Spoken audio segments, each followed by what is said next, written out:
Le loup et les 7 chevrons. Il était une fois une vieille chèvre qui avait 7 chevreaux et les aimait comme chaque mère aime ses enfants. Un jour, elle voulut aller dans la forêt pour rapporter quelque chose à manger.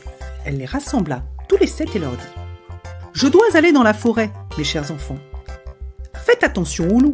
S'il arrivait à rentrer dans la maison, il vous mangerait tout cru. Ce bandit sait jouer la comédie, mais il a une voix rauque et des pattes noires. C'est ainsi que vous le reconnaîtrez. » « Ne t'inquiète pas, maman, répondirent les chevreaux. Nous ferons attention. Tu peux t'en aller sans crainte. La vieille chèvre bêla de satisfaction et s'en alla. Peu de temps après, quelqu'un frappa à la porte en criant « Ouvrez la porte, mes chers enfants, votre mère est là et vous a apporté quelque chose. » Mais les chevreaux reconnurent la voix du loup. « Nous ne t'ouvrirons pas, crièrent-ils. Tu n'es pas notre maman. Notre maman a une voix douce et agréable, et ta voix est rauque. Tu es un loup. »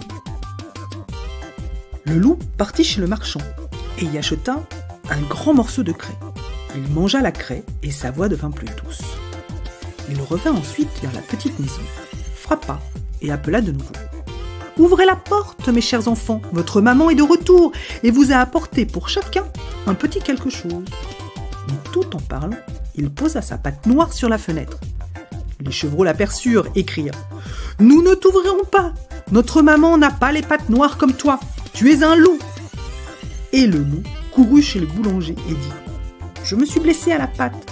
Enduis-moi avec de la pâte. » Le boulanger lui enduisit la pâte et le loup courut encore chez le meunier. « Verse de la farine blanche sur ma pâte, » commanda-t-il. « Le loup veut duper quelqu'un, pensa le meunier. Et il fit des manières. Mais le loup dit « Si tu ne le fais pas, je te mangerai. » Le meunier eut peur et blanchit sa pâte. Et oui, les gens sont ainsi. Pour la 3e fois, le loup arriva à la porte de la petite maison, frappa et cria « Ouvrez la porte, mes chers petits, maman est de retour de la forêt et vous a apporté quelque chose. »« Montre-nous ta patte d'abord, crièrent les chevreaux, que nous sachions si tu es vraiment notre maman. » Le loup posa sa patte sur le rebord de la fenêtre, et lorsque les chevreaux virent qu'elle était blanche, ils crurent tous ce qu'ils avaient vu et ouvrirent la porte. Mais c'est un loup qui rentra. Les chevreaux prirent peur et voulurent se cacher. L'un sauta sous la table, un autre dans le lit, le 3e dans le poêle, le 4e dans la cuisine, le 5e s'enferma dans l'armoire, le 6e se cacha sous le lavabo et le 7e dans la pendule. Mais le loup les trouva et ne traîna pas. Il avalait les chevreaux, l'un après l'autre. Le seul qui ne trouva pas était celui caché dans la pendule. Lorsque le loup fut rassasié, il se retira, se coucha sur le pré vert et s'endormit. Peu de temps après, la vieille chèvre revint de la forêt. Ah, quel triste spectacle l'attendait à la maison.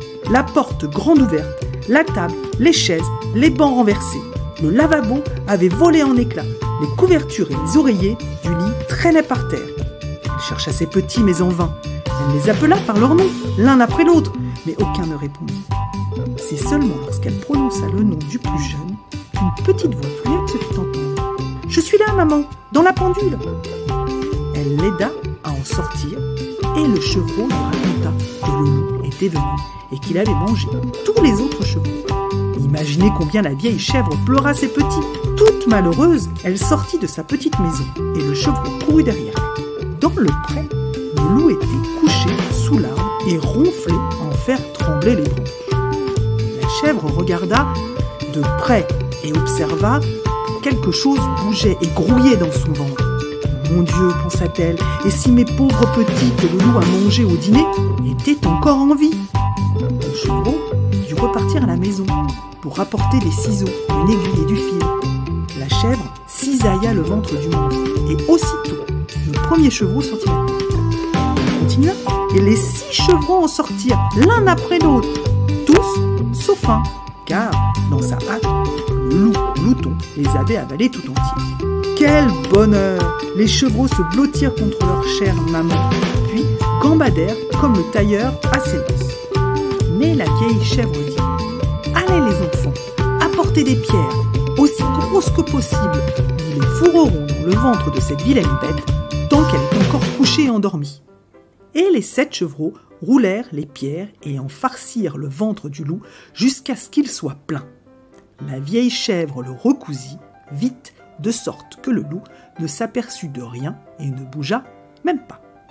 Quand il se réveilla, enfin, il se leva et comme les pierres lui pesaient dans l'estomac, il eut très soif.